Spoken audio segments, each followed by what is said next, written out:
জানতে চেয়েছেন আপনারা, জাতীয় নেতা পলায়ক আসনের মাননীয় সংসদ সদস্য প্রাক্তন মন্ত্রী এবং আমাদের স্বাধীনতার ইতিহাসের একটি অংশ, যিনি তার রাজনৈতিক জীবনে ধরে রেখেছিলেন জাতীয় নেতা জনাব তোফায়েল আহমেদ আজ 3:30 নাগাদ স্কয়ার হাসপাতালে মৃত্যুবরণ করে।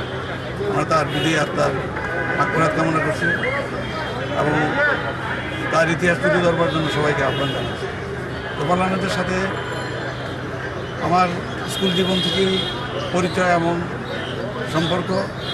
আমি যখন ভোলা মহকুমা তৎকালীন পাকিস্তান আমলে ভোলা মহকুমা ছাত্রলীগের সাধারণ সম্পাদক নির্বাচিত হই, সেই সময় থেকে 70-এর নির্বাচনে তার হয়ে সমগ্র ভোলায় ব্যাপক কর্মসূচি পালন করি, জনসংযোগ করি এবং 70-এর ভয়াবহ প্রলয়ঙ্করী ঝড়ের সময়, নির্বাচনকালীন সময় যে ঝড়টি হয়েছিল, সেই সময় আমি প্রথম তাকে মোটরসাইকেলের পিছনে বসে দুর্গত এলাকায় তাকে নিয়ে যাই।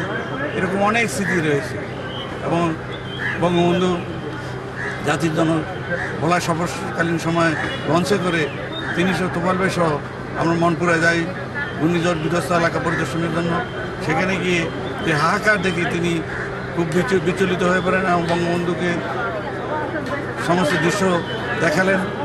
সেই সময় থেকে অনেক স্মৃতি, অনেক সম্পর্ক আমাদের এড়িয়ে গেছে। আজকে এই মুহূর্তে তিনি চলে গেলেন। আমাদের জাতির ইতিহাসে এই মুহূর্তটি অত্যন্ত একটা সংকটজনক মুহূর্ত। আমাদের বিএলএফের 4 নেতা শেখ ফজলুল হক মনি, সিরাজুল আলম খান, আব্দুর রাজ্জাক এবং তোফায়েল আহমেদের সহ এই 4 জন নেতা ছিলেন আমাদের স্বাধীনতা সংগ্রামের মূল বিএলএফের পরিচালক। আজকে স্বাধীনতার ইতিহাস নিয়েও অনেক কথা বলা হয়, কিন্তু তোফায়েল আহমেদ স্বাধীনতারই একটি অংশ।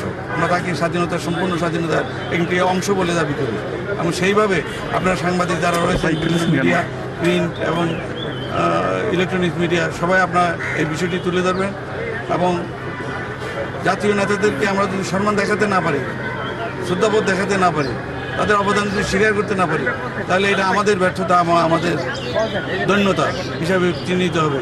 আমরা চাই তার সমগ্র জীবনের ইতিহাসটিকে প্রিন্ট, ইলেকট্রনিক্স মিডিয়া তুলে ধরবেন এবং আমাদের জাতীয় স্বাধীনতার সেই মহান সংগ্রামকে এগিয়ে নিয়ে যাবেন এবং সমাপ্ত করার জন্য দেশবাসী এবং জাতিকে উদ্বুদ্ধ করবেন বলে আমার ধারণা।